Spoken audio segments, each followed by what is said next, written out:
और खबर गोड्डा से है। गोड्डा में एक बार फिर मानवता को शर्मसार करने वाली घटना सामने आई है। यहां अपराधियों ने एक आश्रम में घुसकर एक साध्वी से गैंग रेप की घटना को अंजाम दिया है। घटना बीती देर रात की है। मुफस्सिल थाना क्षेत्र में महर्षि में ही आश्रम में साध्वी से दुष्कर्म हुआ है। आश्रमवासी के मुताबिक पड़ोस के ही कुछ लोग बीती रात चारदीवारी फांदकर आश्रम में घुस गए और अंदर काफी तोड़फोड़ की। फिर अपराधियों ने आश्रम वासियों को एक कमरे में बंद कर वहां रह रही एक साध्वी के साथ सामूहिक दुष्कर्म किया। पुलिस ने मुख्य आरोपी दीपक राणा को गिरफ्तार कर लिया है। कुछ करने लग गया तो हम दौड़ के गए छुड़ाने के, ऐसे तुमको नहीं करना चाहिए, तो हमको जबरदस्ती लोग मारने लग गया। इसके बाद सबको अलग अलग रूम में घुसा करके और उनके साथ बलात्कार कर दिया। जैसे हमको रूम घुसा तब हम फोन किए गांव घर फोन किए, मोटरसाइकिल आने लग गया ना, तब तो वो लोग भाग गए। एक गैंगरेप का मामला सामने आया हुआ है। हम लोग उसमें एक special investigation team town inspector के नेतृत्व में और थाना प्रभारी मुफस्सिल और थाना प्रभारी महिला की एक टीम गठित किया है। ऑलरेडी हम लोगों ने 2-3 आदमी को जो है संदिग्ध को थाने पर बुलाकर पूछताछ जारी है और बहुत जल्दी से जो है ये केस जो है खुलेगा। सर, गोड्डा में साध्वी के साथ गैंगरेप की घटना के बाद बीजेपी ने राज्य सरकार और कानून व्यवस्था पर तीखा हमला बोला है।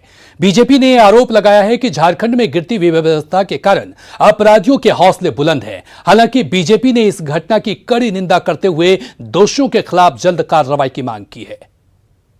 घटनाएं कहीं भी हो सकती है, लेकिन घटना के बाद जब उद्भेदन हो जाए, मुजरिम पकड़े जाए तो मुजरिमों में, अपराधियों में खौफ रहता है। लेकिन यहाँ तो घटनाएं हो रही है, लेकिन जो है अपराधी पकड़े नहीं जा रहे हैं और चारों तरफ घटनाएं हो रही हैं। नहीं, देखिए, दुष्कर्म किसी के साथ भी हो बहुत ही दुखद घटना है, जिसकी भी निंदा, जितनी निंदा की जाए कम है। वहीं गोड्डा की घटना पर चिंता जताते हुए जेएमएम नेता सुप्रियो भट्टाचार्य ने रेप जैसी घटना पर राजनीति नहीं करने की अपील की है। जेएमएम ने रेप जैसी वारदात को कानून व्यवस्था का मामला नहीं मानकर सामाजिक कुरीति बताया है, जिसे रोकने के लिए सबको आगे आने की जरूरत है। पैशाचिक जो घटनाएं होती हैं, इस पर राजनीति नहीं होनी चाहिए। हम लोगों ने पूर्व में भी इसी तरह के भाजपा के समय में बहुत सारी घटनाएं घटी, तो उसका कोई भी राजनीति का मुद्दा नहीं बता। ये एक सामाजिक, मतलब हम कह सकते हैं, विकृति है। इसको पूरा समाज को लड़ना पड़ेगा। इसमें कोई राजनीतिक दल नहीं लड़ सकता, खासकर बलात्कार के मामले। तो गोड्डा के आश्रम में जहां महापाप हुआ, वहीं देवघर में दुष्कर्म की कोशिश में नाकाम रहने पर एक नाबालिग को जिंदा जलाने का मामला सामने आया है। पुलिस ने आरोपी को हिरासत में ले लिया है और पूरे मामले की जांच कर रही है।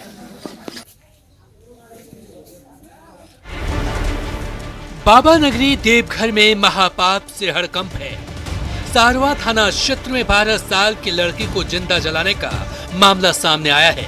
परिजनों का आरोप है कि गांव का ही एक युवक जब दुष्कर्म करने में नाकाम रहा तो लड़की को जिंदा जलाकर मार डाला। तो जब किवाड़ी लड़की खोला तो लड़की बाहर निकल गए अंगना में और लड़का दूसरा कमरा घुस गए। तो हम दीवार से ताला मार और माँ को बुलाने चल गए। बुला कर आए तो देख रहे हैं लड़की जल रहा है, लड़का भाग गए। आप ताला मार दिए तो फिर कैसे भागा? खिड़की तोड़। दरिंदगी की ये घटना सोमवार के दोपहर की है, लेकिन परिजनों ने कल इसकी सूचना पुलिस को नहीं दी। रात में पंचायत बैठी, जिसके बाद पुलिस को इसकी जानकारी दी गई। फिलहाल पुलिस ने आरोपी को हिरासत में ले लिया है। इनके परिजन के द्वारा आरोप लगाया गया है एक व्यक्ति पर कि उसने उसके साथ छेड़खानी किया और उसके बाद उसकी हत्या कर दी जलाकर। तो अभी आपने छानबीन की काफी देर तक बातचीत की, आपने पूछताछ किया? हम लोग अनुसंधान कर रहे हैं। कल पोस्टमार्टम भी की गई है मेडिकल टीम के द्वारा, बोर्ड के द्वारा, और हम लोग अभी अनुसंधान कर रहे हैं। कुछ भी कहना जल्दबाजी होगा। पुलिस को फिलहाल पोस्टमार्टम रिपोर्ट का इंतजार है, क्योंकि आरोपी के परिवार के साथ लड़की के परिजनों की जमीन विवाद का भी एंगल सामने आ रहा है। देवघर से ऋतुराज सिन्हा की रिपोर्ट। और बड़ी खबर बोकारो से है, जहां एसपी आवास के सामने एक युवक ने आत्मदाह का प्रयास किया। हालांकि केरोसिन डालते ही सुरक्षा कर्मियों ने बीच बचाव करते हुए उसे आत्मदाह करने से रोक दिया और युवक को गिरफ्तार कर लिया। पुलिस अपने साथ ले गई है युवक को। तस्वीरों में आप देख सकते हैं पारिवारिक विवाद में कार्रवाई के लिए गुहार लगाने के लिए ये शख्स एसपी आवास पहुंचा था और गार्ड से बातचीत चल रही थी। इसी दौरान ड्यूटी पर तैनात सुरक्षाकर्मी जब तक कुछ समझ पाते, युवक ने अपने ऊपर केरोसिन डाल दिया। आनंद फानंद में जवानों ने उसे कब्जे में लिया और सबसे पहले उसकी जेब से माचिस निकाली। घटना की सूचना मिलते पर सिटी थाना पुलिस एसपी आवास पहुंची और युवक को गिरफ्तार कर थाने ले गई। इस शख्स का नाम रियाज खान है, जो माराफारी थाना क्षेत्र का रहने वाला है और पारिवारिक विवाद में मारपीट के बाद 14 अगस्त से ही थाने का चक्कर लगा रहा है। लेकिन पुलिसकर्मी कार्रवाई के लिए मोटी रिश्वत मांग रहे हैं, जिससे परेशान होकर यह शख्स केरोसिन के साथ एसपी आवास पहुंच गया था कि अगर एसपी ने गुहार नहीं सुनी तो वहीं पर आत्मदाह कर अपनी जान दे देंगे। तो क्या हो गया क्या हो गया क्या हुआ? रुमाल सलाख 14 तारीख को मेरे ऊपर जानलेवा हमला हुआ सर। हाँ। तो 14 तारीख को हम पीसीआर को जाके खबर किए, घटना स्थल पे आए। उसके बाद बोले कि कल 15 अगस्त को आप लेके आइएगा, एप्लीकेशन है। वो लोग वो बोले कि तुम 10,000 रुपया खर्चा जब तक नहीं करोगे तब तक तुम्हारा कुछ सुनवाई नहीं होगा। तेल जान देना चाह रहा है ना, मट्टी तेल जो है फेंका हुआ है ना, तो उसको तो लेके जाना जरूरी ना है। तो क्या परेशानी लेके एसपी आवास आए थे सर, क्या जानकारी मिली? हमको जानकारी। और अगली खबर धनबाद से है। धनबाद के निरसा के सिंदरी मोड़ के पास एमपीएल में कोयला ढुलाई में लगे हाईवा एसोसिएशन के 2 गुटों में जमकर झड़प हुई। झड़प के बाद हालात इतने बिगड़ गए कि पुलिस को लाठीचार्ज करना पड़ा। पहले से तय कार्यक्रम के मुताबिक हाईवा ऑनर एसोसिएशन के लोगों ने अपनी मांगों को लेकर बंद बुलाया था, जिसका एसोसिएशन के दूसरे गुट ने विरोध किया था और सड़क जाम करने के दौरान विरोध इतना बढ़ गया कि दोनों गुटों में हो रही तू मैं हिंसक झड़प में तब्दील हो गई। मौके पर पहुंची निरसा पुलिस को भीड़ को तितर बितर करने के लिए लाठीचार्ज करने पड़े।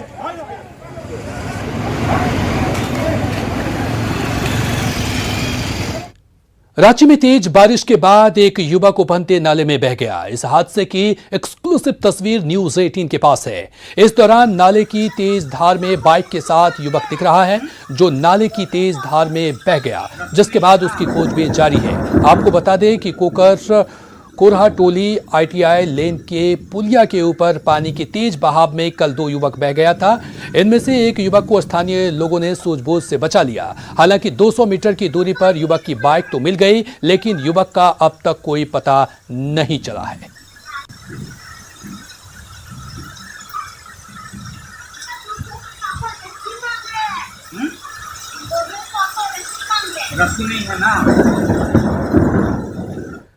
उधर पश्चिम सिंहभूम के मनोहरपुर थाना क्षेत्र के डिम्बुरी गांव में बड़े भाई ने छोटे भाई की कुल्हाड़ी से काटकर हत्या कर दी, जिसके बाद शव को दफना दिया। घटना की जानकारी मिलने पर पुलिस ने कब्र से शव को निकाला और आरोपी बड़े भाई को गिरफ्तार कर लिया है। बताया जा रहा है कि बड़े भाई बीरू सोरेन और छोटे भाई सलाय सोरेन के बीच कल रात किसी बात को लेकर विवाद हुआ था। इसी दौरान दोनों के बीच हाथापाई और मारपीट हुई। इसी दौरान बीरू सोरेन ने छोटे भाई पर कुल्हाड़ी से वार कर दिया, जिससे उसकी मौके पर ही मौत हो गई। हत्या के बाद आरोपी बड़े भाई ने घर से करीब 200 मीटर दूर छोटे भाई के शव को दफना दिया। उधर गिरिडीह के पीरटाट थाना क्षेत्र से 1 लाख के इनामी नक्सली मनोज राय उर्फ राजेश राय को पुलिस ने गिरफ्तार किया है। एसपी ने कहा है कि लिडला गांव से नक्सली मनोज राय की गिरफ्तारी हुई। मनोज राय पर पीरटाट, बगोदर, निमियाघाट, मधुबन और डुमरी थाने में 9 मामले दर्ज हैं। पूछताछ में नक्सली ने कई राज उगले हैं, जिस पर पुलिस कार्रवाई कर रही है। मनोज दा भी रह चुका है, राजेश राय भी रह चुका है, जो कि पूर्व में बहुत सारे नक्सली कांडों में सक्रिय रहे हैं और उन्होंने एक सक्रिय भूमिका निभाई है। उनके वहाँ पे होने की सूचना प्राप्त थी, जिसके बेसिस पे ऑप्स लॉन्च करके इनको अरेस्ट किया गया है। इनके ऊपर अभी 1 लाख का इनाम घोषित है। ये 1 लाख। उधर हेमंत कैबिनेट ने झारखंड राज्य खाद्यान्न सुरक्षा योजना को मंजूरी दी है। इसके तहत अनुदानित दर पर गरीबों को अनाज मिलेगा। वहीं कैबिनेट ने झारखंड लैंड म्यूटेशन बिल को भी मंजूरी दी है, जिसमें अवैध जमाबंदी को रद्द करने का प्रावधान किया गया है। कैबिनेट की बैठक में 29 प्रस्तावों पर मुहर लगी, जिसमें झारखंड विधानसभा के मानसून सत्र को मंजूरी और झारखंड के मेडिकल कॉलेजों के नाम बदलने की स्वीकृति शामिल है। 18 सितंबर से विधानसभा का मानसून सत्र चलेगा। वहीं कैबिनेट की बैठक में धनबाद पीएमसीएच का नाम बदलकर शहीद निर्मल महतो, पलामू मेडिकल कॉलेज का नाम बदलकर Medini Rai medical college, Dumka medical college का नाम फूलो झानो के नाम पर रखने का फैसला लिया है। वहीं हजारीबाग मेडिकल कॉलेज का नाम शेख भिखारी के नाम पर रखने का फैसला लिया गया। जो लैंड का म्यूटेशन होता है उसके लिए जो प्रक्रिया है कि आपको ऑनलाइन एप्लीकेशन देना होगा, सीओ उस पर डिसीजन लेंगे, सीओ के अगेंस्ट में डीसीएलआर और डीसीएलआर के अगेंस्ट में डिप्टी कमिश्नर या एडिशनल कलेक्टर के यहाँ अपील किया जा सकेगा। दूसरा प्रावधान इसमें किया गया है कि जो अवैध जमाबंदी कायम हो जाता है या एक ही जमीन का 2 जमाबंदी कायम हो जाता है तो उसको रद्द करने का अभी कोई प्रावधान किसी भी एक्ट के तहत ऐसा नहीं आ पा रहा है। तो इसी एक्ट में अवैध जमाबंदी को रद्द करने का प्रोविज़न किया गया है और इसके लिए एडिशनल कलेक्टर को एम्पावर किया गया, एडिशनल कलेक्टर को शक्तियां दी। रांची सांसद संजय सेठ ने दिल्ली में केंद्रीय मंत्री अर्जुन राम मेघवाल से मुलाकात की। इस दौरान एचईसी में स्थानीय सीएमडी की नियुक्ति की मांग की। साथ ही संजय सेठ ने एचईसी के कर्मचारियों के बकाये एरियर के भुगतान और एचईसी परिसर में सालों से अवैध तरीके से रहने वाले को मालिकाना हक देने की मांग की। 97 से 2008 तक एरियर का भुगतान, उस पर भी माननीय मंत्री जी ने संज्ञान लिया। पे रिवीजन था 2017 से पे रिवीजन, क्योंकि महंगाई बढ़ रही है तो पे रिवीजन भी होना चाहिए। माननीय मंत्री जी ने बहुत सकारात्मक बात कही।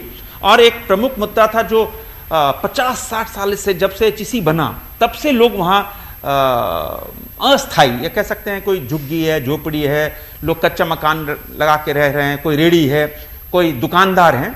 हमने कहा उनको नियमानुकूल कर दें, उनको हम कहते हैं ना वो मालिकाना। और रुकेंगे एक छोटे से ब्रेक के लिए।